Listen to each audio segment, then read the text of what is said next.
Welcome to the Flow State Podcast. We're your hosts, Monica Grohne and Norah Candito. I'm so excited for us to dig into this today. Let's get into the flow state. All right, everyone. How's it going? Nora and I were just actually talking about matcha, and so I thought it would just be fun for us to share with you guys. Nora's trying out a new matcha latte over there. Does anyone out there, do you drink matcha or coffee? Yes, I love matcha. It's something I've been enjoying more recently, that the caffeine just does not impact me the same way that coffee does. Caffeine makes me feel pretty anxious and my heart is racing. I just feel wired and I crash really hard. But matcha actually contains L-theanine. It's an amino acid that helps with kind of calming. So it balances out a lot of those feelings that we might get from the caffeine. So it still contains caffeine. It's usually a little bit less than coffee or especially like a cold brew. And it also has that counterbalancing act of caffeine that helps to make you feel more level. Oh my God, this is why we love having Norah here, because she brings all the legit science to it. I was just like, yeah, I like matcha. It has less caffeine. It's great. But yeah, I definitely have noticed that. I stopped drinking coffee after last September, after going on an offshore sailing experience, and like the smell of coffee made me feel seasick again. Weird. Yeah, it was so weird. But we were drinking instant coffee and it was just gross. And then coffee for like 8 months made me feel ill. So I was drinking matcha instead. I'm back on my coffee kick. I do drink half and half basically. So it's like half regular, half decaf. So it's not like the full punch. But I try to switch to matcha in my luteal phase. Love it. We should do a whole episode on caffeine and timing of caffeine and how it affects your hormones. Ooh. Yeah. Okay. We love that. If you guys want to hear that episode, come over to our social channels and let us know in our DMs that you want to know more. Yes. Okay. But today what we are talking about is something that this was for a long time, the symptoms that I was experiencing, mood swings, acne, like all these things. I didn't know they were related to my hormones. And I think it's so often that we hear these things like hormone imbalance. Oh yeah, I'm just hormonal. We blame a lot on our hormones, but how do we actually know it's our hormones? And hopefully this will be eye-opening for anyone who is experiencing something and they don't know it's related to their hormones. Mm-hmm. Can you relate to any of that, Norah? Literally everything. Run it back. Everything. Yeah. I see it so often in my practice too. It was people just being like, oh, like, you think that's connected? And I'm like, yeah, your breast tenderness halfway through your cycle, like they don't know that. But when I start asking them questions, or like cyclical migraines, and same thing. For most people, it happens like midway through their cycle. So we start talking about timing. Like, when did that start happening? Oh, 3 days before you got your period. That's because there's a little surge in estrogen that can typically lead to more of those PMS symptoms, which can also include cyclical migraines. But people have no idea. Like, I literally blow people's minds every day of being like, no, this is actually related to your cycle and we can do something about it. Yeah, maybe real quick too, you can share like, I guess, what hormones are and why it is all interconnected. Sure. I mean, hormones in general, it is our body's way of communicating. So we don't just have these hormones to have babies. Men also have hormones. They have more testosterone. We also have testosterone. They also have estrogen. We also have estrogen. So it's just a different mix and different balance, but it is a way for our body to communicate. They're like, I think of them as these chemical messengers. So we even have hunger hormones, things like ghrelin and leptin that tell us when we're hungry and when we're full. So it's just the way that our brain is communicating to other endpoints in our system to say, do this or don't do this. Oh, you need energy? I will give you insulin when you're eating. Oh, you don't? You need to stop? Here's some glucagon, right? Those are the oppositional hormones when it comes to things like blood sugar, our hunger hormones, and our cycle. Yeah. So hormones are messengers. They're just little messengers in our body that communicate from all of our organs to our brain. Like, so important. And that is why symptoms occur. Like, why does that happen? What is that? Absolutely. So the biggest thing that I think about is that communication pathway. Like, if there's a hang up, we talked about this in the birth control episode of how birth control works, is it's literally shutting off that communication pathway from our brain to our ovaries saying, you need to make estrogen. It's telling it not to do that. It's basically putting it to sleep. So yes, and that term, like hormone imbalance, is very unregulated. And even if you mention that to your doctor, they're going to be like, there is no such thing as a hormone imbalance. And that can feel really invalidating and feel like, again, we talked about medical gaslighting or being dismissed and saying that your symptoms and what you're feeling aren't real. And they are very real. And we're not looking at this as like a seesaw and they need to sit perfectly as an even ratio. It's individualized. Your levels look different than my levels, and what they look like today is different than what they look like tomorrow. And that's what makes us, I think, it's our superpower, having these different levels of our hormones on different days. But bringing them back into balance, in my eyes, is just being symptom-free, being regular. Things are predictable. You feel calm, like in more of this homeostasis, or even that relates to our mood, our energy, our libido, all of those things. Things are working as they should. So if your doctor doesn't want to call it a hormone imbalance, we can just say, things are out of whack. We need to address what's going on here. Yeah, I think it really clicked for me when I realized, like, there is no metric for what a balanced hormone looks like, because we're all individuals. And so what's balanced for me might not feel balanced for you. And it also depends on the day of our cycle, where we are in our cycle. And at the end of the day, it's really like the proper ratio for you to be symptomless. So I think this is a good segue, like, into some of the most common symptoms that crop up from our hormones. And I mean, I'm happy to share, for me, it's like highly mood related. So like anxiousness, if I'm not sleeping well, that's a huge signal to me. Energy levels. I honestly, like in the last 3 months, I've switched from my normal supplement routine of Marea to a prenatal that had less magnesium. And I highly noticed around my periods, like way more cramping, like a ton more problems. And I was like, well, yeah, that makes sense. Like, I'm not taking hardly any magnesium. So I added magnesium in last cycle, and it was like, boom, like no cramps. It was, like, you can just start to pinpoint what these symptoms are for you and notice, like, okay, yeah, like something this month wasn't right. I wasn't nourishing myself right, whatever that was. Yeah. What are some of the symptoms for you?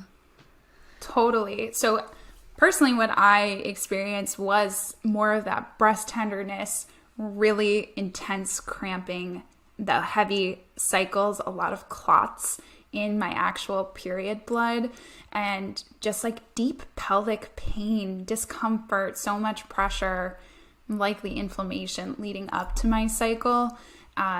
Those were like my most prominent things. And then of course the acne. So, I think there was a hormonal component to my acne for sure, but I think it was a lot more of like inflammation and my GI issues. Our skin is a reflection of anything that's going on internally. But classic symptoms, even for individuals when they have like acne on their jawline is more closely associated with having too much testosterone, for example. So there are acne ties directly to hormones. But just in general, like even having hair show up in different places or new locations on your face, around your nipples, especially in the face area, those can be some clear signs of hormone changes. The intense cramping, heavy cycles, or missing periods, those are also hormone things. Not ovulating is a hormone thing. We'll talk about like, how do we even know when we're ovulating at some point, I'm sure. But yeah, the migraines, anxiety I see all the time. And then even bowel changes, right? Like some people experience constipation at different times during the month. Some people experience looser stools or diarrhea when their period is starting. So those are things that I even help. And those are very tangible things we can see too in improvement or better changes in those things as well.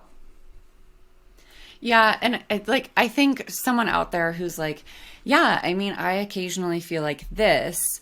I occasionally feel moodier. I occasionally have breast tenderness, whatever. I know for me, as soon as I started tracking it, like within that first month, I was like, oh, the correlation is so night and day to my, like, it's just right on with my cycle. That was the light bulb moment for me of being like, I went to my doctor. I was telling her I thought I was bipolar. I was having these extreme mood shifts. And she's like, track your cycle and your mood. And I was like, lady, I'm telling you, my brain is like messed up. And you're telling me like about my ovaries. And I just I got so annoyed because I didn't understand it. And now I'm like, I feel like any female who is experiencing something that they're like, this just isn't right, like track it with your cycle and your eyes are going to be like, what? Like, yeah, it's just so apparent. Do you feel like that happened for you at any point? Yeah. And I was going to ask you, like, did you come up with this idea on your own to start tracking or not? Because I feel like people don't think about that with any of the symptoms that we're experiencing. And then it's really hard to quantify. It's hard to see those patterns if we're not keeping track of it. So even if you put it in like the notes app in your phone, you always have that with you. And even if it's not on a daily basis, just noticing when things are off and marking the date, if there was any event or something stressful came on. So I lost my dad a year ago, and 3 months later, I had an awful, awful cycle. And it's because that happened. It's such a highly emotional, stressful thing, and we typically see those show up about 3 months later. But because I have this knowledge, because I understand, it wasn't like, oh my God, I'm going backwards, like it's all coming back. You don't put yourself in that mindset. I was like, man, this makes sense. I knew this was going to happen, probably.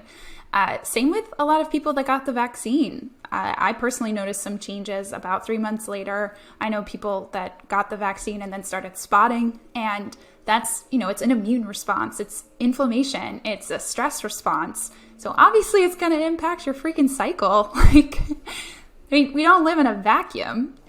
Yeah. Things impact us. It's the same for like getting COVID too. Like exactly. COVID is no different than having the flu or a cold. Like you might notice your next cycle, the cycle in a few months, like might be impacted by that. Your immune system is fighting something. And so it affects your whole system. And everyone's like, oh my God, COVID is making people infertile, like going crazy. And it's like, so, okay, then you could say like the flu is too. Like, our body's immune system was just fighting something. So that's like Absolutely. Such an interesting thing to bring up. And I was even going to say, like, before I was tracking my cycle, I was like wondering, oh, am I getting like symptoms of a yeast infection every single month? And what I've realized now is that like my cervical fluid obviously changes throughout my cycle. Yep. And I get a little drier in a certain part of it, and it is a little itchy, and I'm like, this isn't a yeast infection, this is just part of my cycle. Exactly.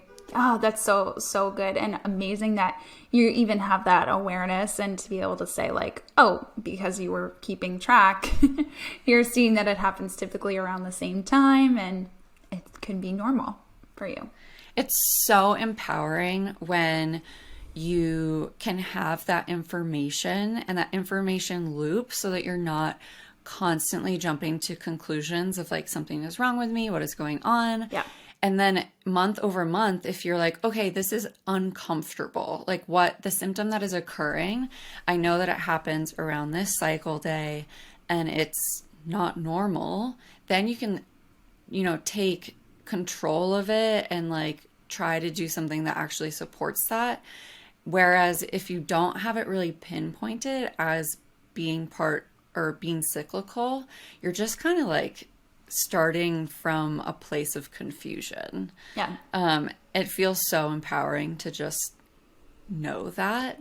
I think like one of the big questions and something that comes up so often is, when should I get my hormones tested? Like what is a reason to get my hormones tested? At what point do I get them tested? Is testing necessary? Like, can you speak to that a little bit? Absolutely. In my practice, especially, so if you're on hormonal birth control, whether that's an oral contraceptive or the IUD or any sort of hormonal implant device or the depot shot, for example, getting your hormones tested is not reflective. It is not showing what your body is producing. It's going to have markers from those hormones that your body is getting from an exogenous source. So I wait at least 3 months after anybody comes off of the pill before we can get a true new baseline. And that's, again, there's this like 90-day, I keep saying 3 cycles, 3 months, 90 days. And it's because the follicle, right? We talked about this a little bit in a previous episode, but we're born with all of the eggs that we're ever going to have. But the house, the follicle that the egg is within, takes about 90 days to grow. So that's why like a lot of things that happen 3 months, 3 cycles, 90 days, it's because of the change in that follicle health. So if you start making dietary changes or you start a supplement today, you might see some benefits in a month or 2, but we need that 3-month time period. So I like checking hormones.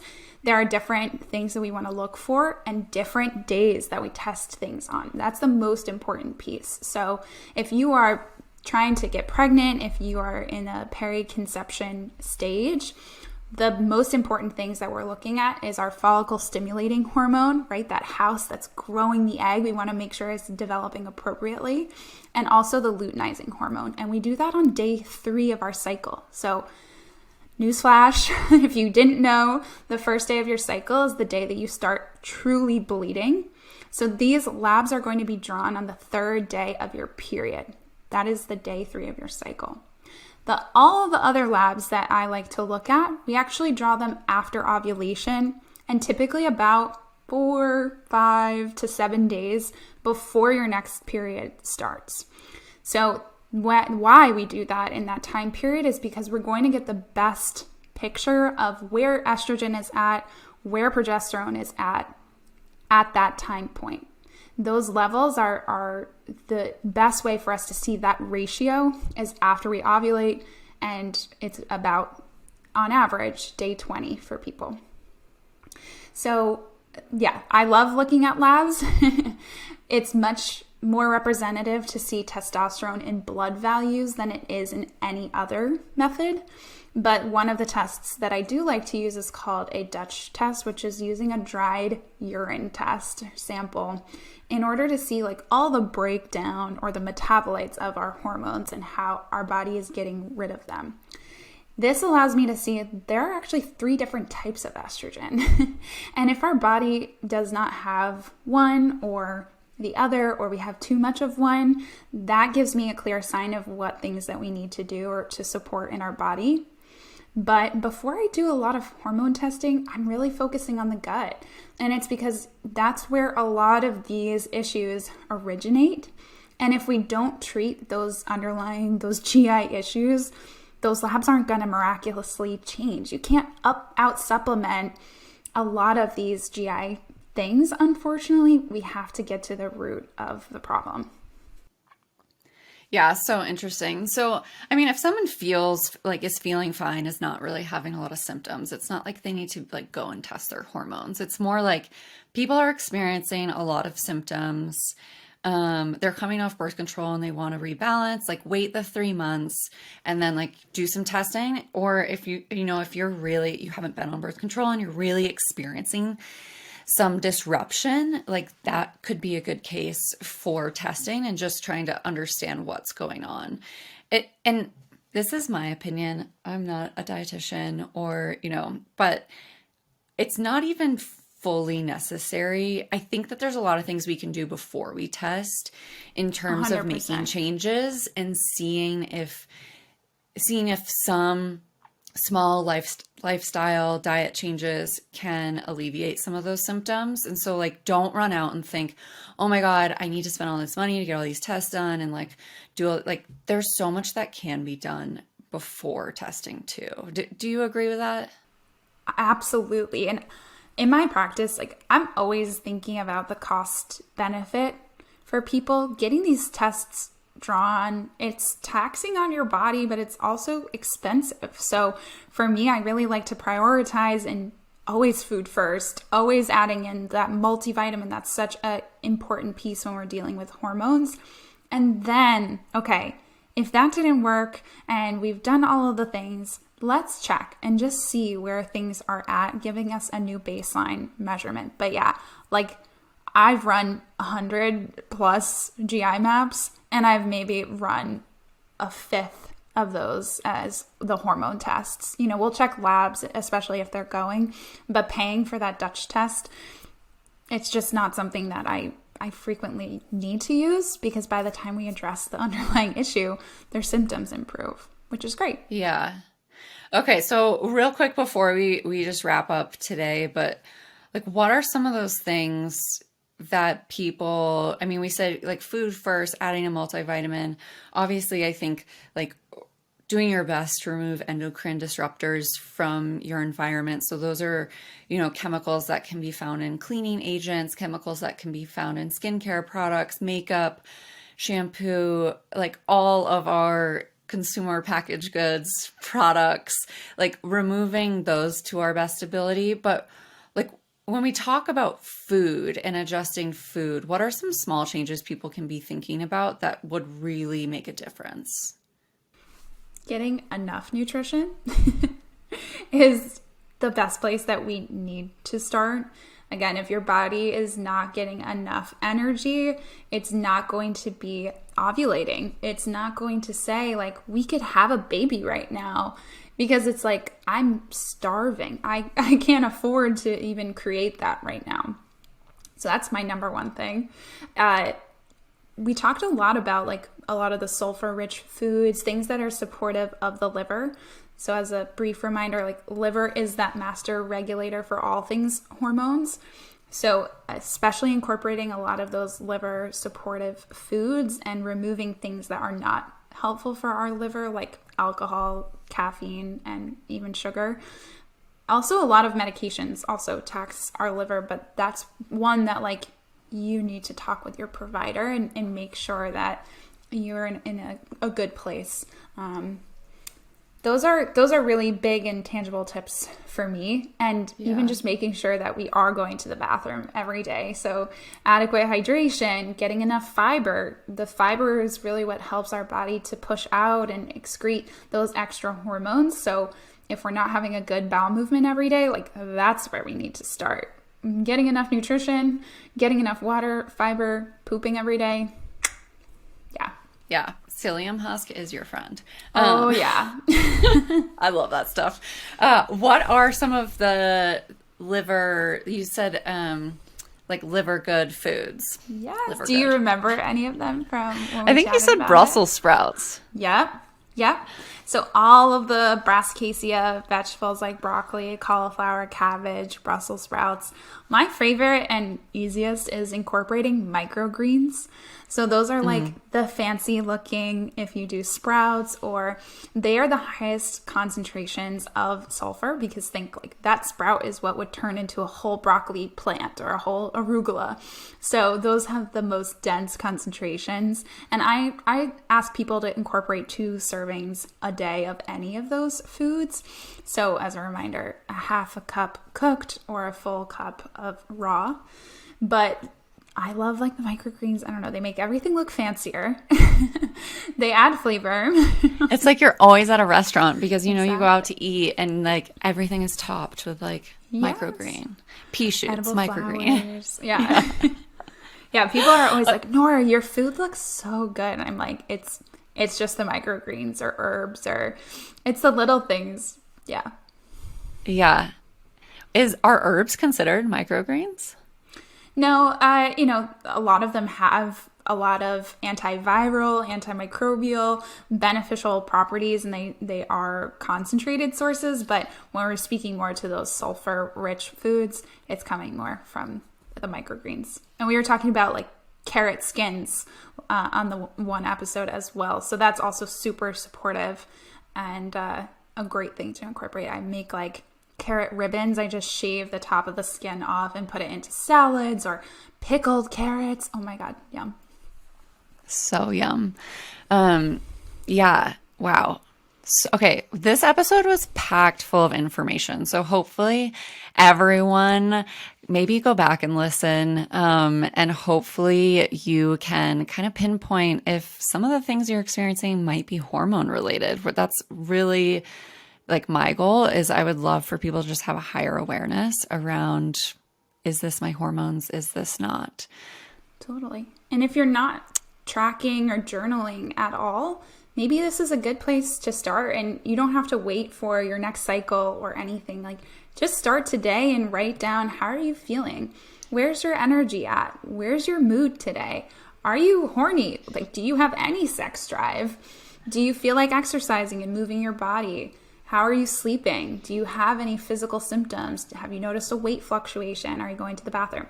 Like those simple things, and just keeping a little bit of a summary each day is the very start. It does not have to be some extensive thing. Yeah. Awesome.